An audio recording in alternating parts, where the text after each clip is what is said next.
வணக்கம் மக்களே. நல்லா புரிஞ்சுக்கணும். ஒரு வாழ்க்கை என்பதை பற்றி இப்போ நம்ம பேச போகிறோம். வாழ்க்கை என்பது ஒரு கணவன் மனைவி 2 பேரும் ரொம்ப அநுண்ணியமாக இருப்பார்கள். அப்படி அநுண்ணியமாக இருப்பவர்கள், ஒற்றுமையாக இருப்பவர்கள், கணவன் மரணம் அடைஞ்சிட்டார்னா மறுநாளே அந்த அம்மா இவரை பேயாக நினைத்து கொள்வார்கள். அவருக்கு இஷ்டமான பொருள்கள், அவளுக்கு என்னென்ன இஷ்டமான பொருள்கள் அது மொத்தமே குப்பை தொட்டியில் கிடக்கும். அவர் இஷ்டமாக படுத்த அந்த பெட்டில் இருந்து, அந்த தலையணையிலே இருந்து அனைவரும் தூக்கி வீசப்படும். அவருடைய ஆடைகள் அவரோடவே ஒரு மூட்டை கட்டி தூக்கி போட்டுருவாங்க.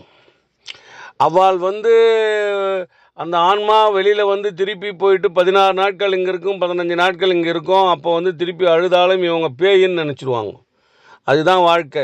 50, 60, 70 ஆண்டுகளாக கணவன் மனைவியாக வாழ்ந்தாலும், குழந்தைகளோடு வாழ்ந்தாலும், பேர குழந்தைகளோடு வாழ்ந்தாலும், இறந்த அடுத்த நிமிடமே பேயாக நினைத்து விடுவார்கள். இதுதான் வாழ்க்கை மக்களே. வணக்கம்.